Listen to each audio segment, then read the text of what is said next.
Hey everybody, it's Lindsay from North End Organic Nursery, and here is your Garden Minutes.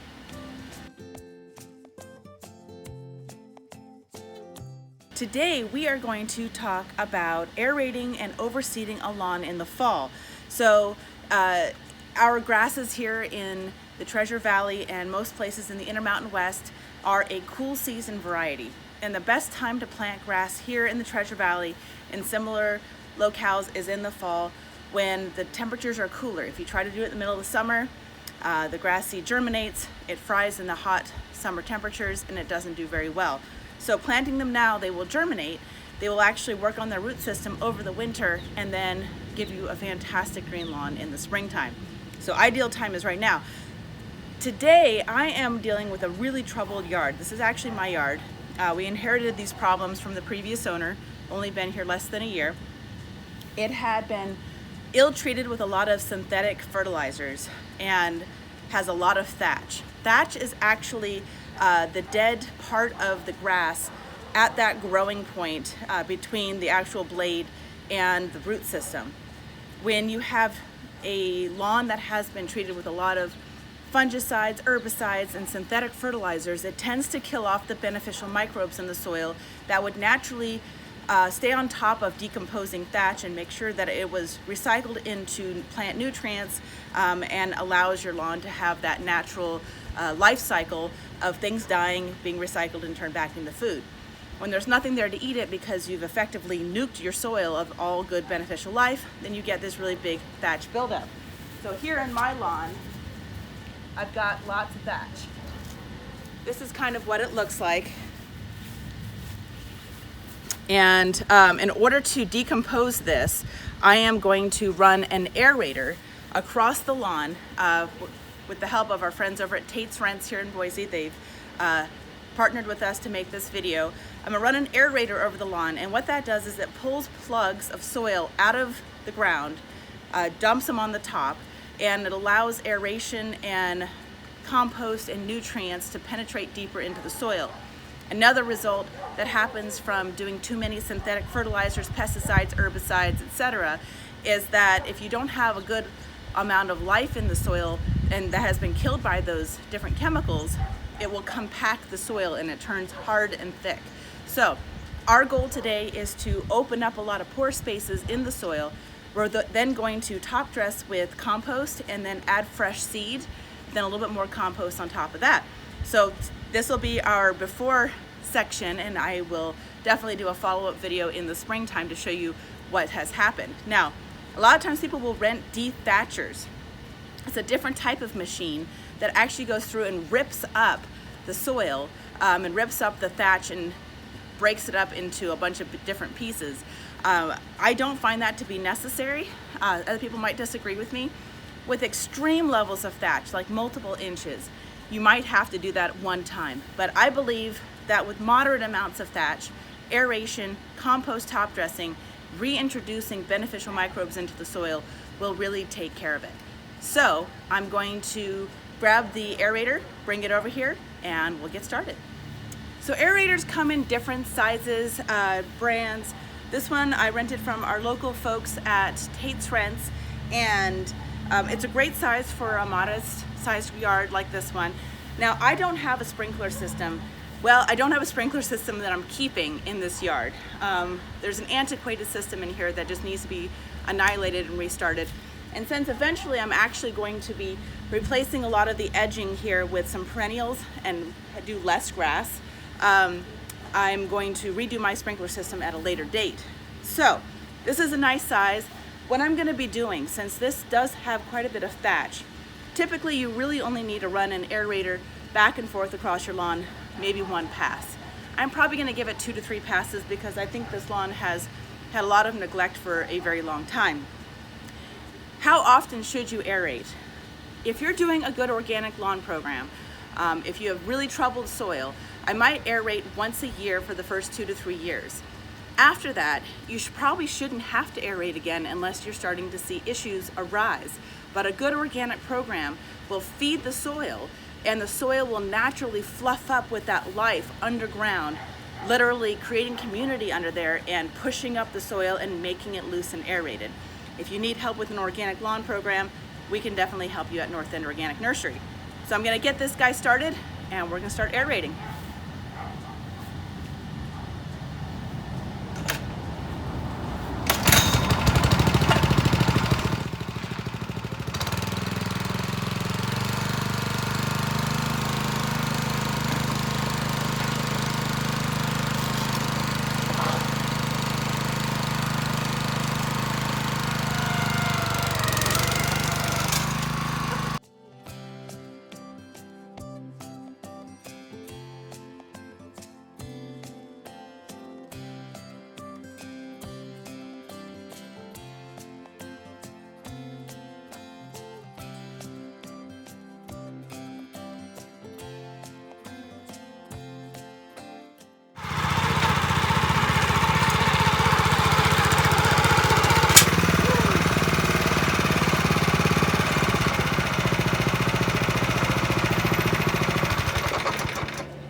It's easy to forget how physically exerting it is running one of these machines. We used to own a lawn care company and I had many hours pushing aerators around other people's yards. So I really overdid it on this yard. I probably went past on average 4 to 5 times in some spots just because of the extent of the compaction, damage, and thatch. It's not something I would do every year. One pass should be adequate for most years unless you've just got an ongoing problem. So I started to say about the sprinkler system. I'm taking out the sprinkler system, resetting it up. So I don't care about if I hit a sprinkler head or not because everything is going away anyway. However, if you do have a sprinkler system that you do want to preserve, I highly recommend getting the little flags on sticks and placing them on your sprinkler heads so that you don't hit them and end up having to replace the sprinkler head. Not something you have to add. So I have finished this and I'm gonna grab some of these plugs just to show you guys exactly what we're pulling out of the soil. So you can see that it's, just depending on where it was pulling from, the plugs are of different sizes. They range from about 1 inch all the way up to about 3 inches, maybe 2 inches, maybe 3 inches is a bit much. But there's tons of thatch. Can you see that spongy layer? So that spongy layer of thatch is really detrimental to your lawn because it is both a hydrophobic layer and also a layer where fungus like to go crazy. So if you have all this thatch in your lawn, this spongy stuff that you can see here, you are going to be watering more and the water's not going to be getting down deep. It's going to be sitting on top and creating all kinds of fungal problems. So the last part of this process involves overseeding and composting the lawn. So this is a prime opportunity that we have right now with the soil opened up through the aeration, that we can actually get some really good nutrition down at the root level of the grass that's here.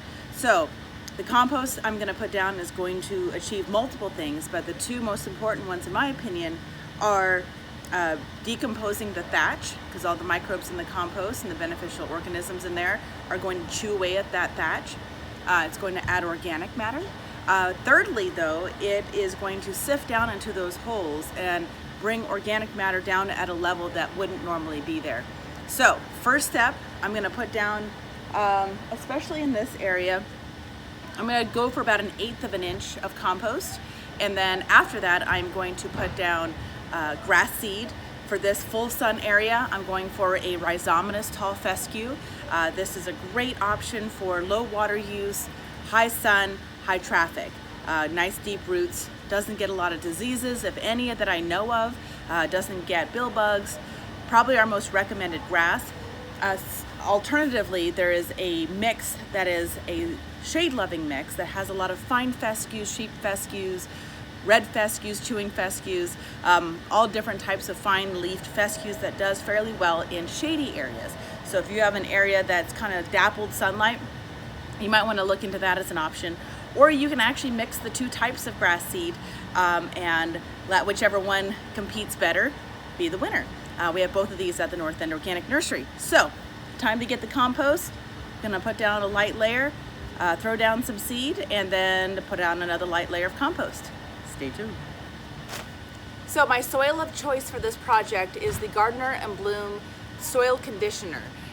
It's a great product. It has a lot of great ingredients in it, like some chicken compost. It has some bark fines in it, but it also has things like kelp, bat guano. It has some calcium in it. It has a lot of other really very cool ingredients in here, including worm castings, which you always love to have worm castings. So I find this is my favorite product when it comes to overseeding a lawn, whether you have a completely bare area or you have an area that just needs a little bit of filling in. Speaking of which, let's say this was just a bare dirt area. Our calculations for how much grass seed you need go as follows. Bare dirt, 1 pound per 100 square feet, 10 pounds per 1,000 square feet, of course. If you have an area like this, I'm gonna consider this to be about 50% bare, just because of all the dead spots. I'm gonna look at about half a pound per 100 square feet, or 5 pounds per 1,000. So once you figure out what the percentage is of bareness or new grass area that you're trying to establish in your lawn, you can calculate how much grass seed you need. This area out here, I think I measured it at about 1,500 square feet, at about 50% bareness. So I'm gonna need about 7 to 8 pounds of seed to make the coverage. So first step, I'm gonna put out my soil conditioning compost, kind of spread it. I'm gonna need a bit more than what I brought home today, but we're gonna make it work. I would say one of these bags is gonna give you coverage for maybe a couple hundred square feet, and I only brought 2 bags home, so I'm gonna need to go get some more.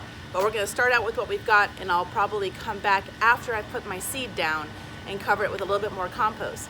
The advantage of covering over top of your seed after you have applied the seed is because it will help to retain the moisture in the soil so that the seeds don't dry out as quickly. It also keeps birds off, and it also gives those seeds some excellent nutrient base to start their life. So first step first, I'm gonna kind of just do a light top dressing here with the Gardener and Bloom soil conditioner. Then we'll spread some seed, and then we'll do the soil conditioner again. Be right back.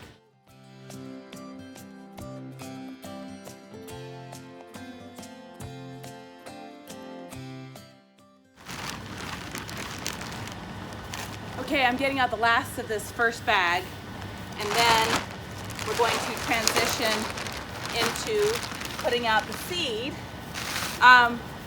This is not a bad amount for just a kind of a light top dressing, but my soil and my grass needs a lot of help. Needs a lot of nice little healthy microbes in there, doing a lot of really hard work over the winter.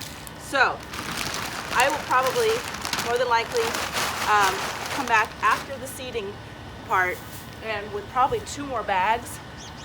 You can also get compost in bulk.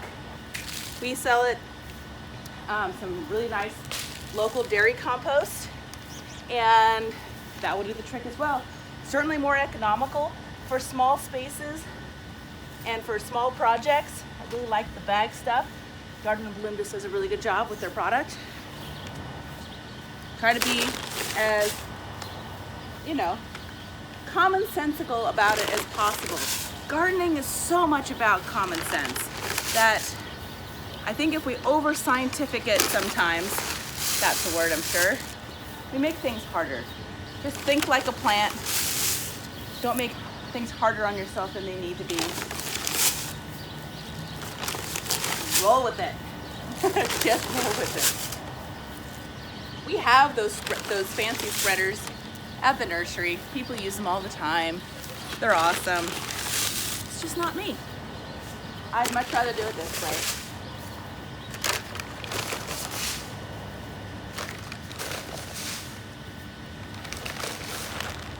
All right, grass seed is out. I am ready to put down another layer of compost on top of this. Remember, we're doing this to protect the seed from birds and other things. Also to make sure that they stay moist, so that once you cover it up with the compost and you water, or nature waters, there's something to hold the moisture against the seed, and it will increase your germination by a lot. Some other things to consider is how long do you need to water it? So this is mid-October right now, early to mid-October, and we will be getting plenty of the natural wet stuff. sooner than later. However, it's not here yet and the temperatures are still in the upper 60s. So I will be watering this tomorrow, and I'll probably be watering it a couple times a day until everything looks like it's germinating or it rains. So as it gets cooler, it will need less water because it won't evaporate so quickly. But I would still, at least for the first couple weeks, make sure there's enough water. And when you're watering, it doesn't have to be large amounts. We don't want to wash away the seed. We want it to be just enough to keep it moist and germinating, because if it dries out during that germination process, it's dead grass. If there's any places that you find in the springtime that didn't take as well, I always say spring is the second best time to seed your lawn, fall being the first. So hopefully you have some ideas about how easy it is to care for a sickly lawn. Remember that the best way to control weeds in a lawn is to have healthy grass, and treating it organically, making sure you're doing your aeration and overseeding and compost top dressing in the fall is worth so much money and time in the spring that you won't have to do. So do it now. The rewards will be next year. You will have probably the best looking lawn you've ever had. If you have any more questions, please comment below. I will definitely get around to answering everybody's questions. If you haven't subscribed to our channel yet, we'd love that. Garden Minutes would love to send you notifications when we have more videos that will help you along your organic gardening path. So for today, this has been Lindsay with the North End Organic Nursery and Garden Minutes, and we hope you have a great fall. We'll talk to you soon. Bye now.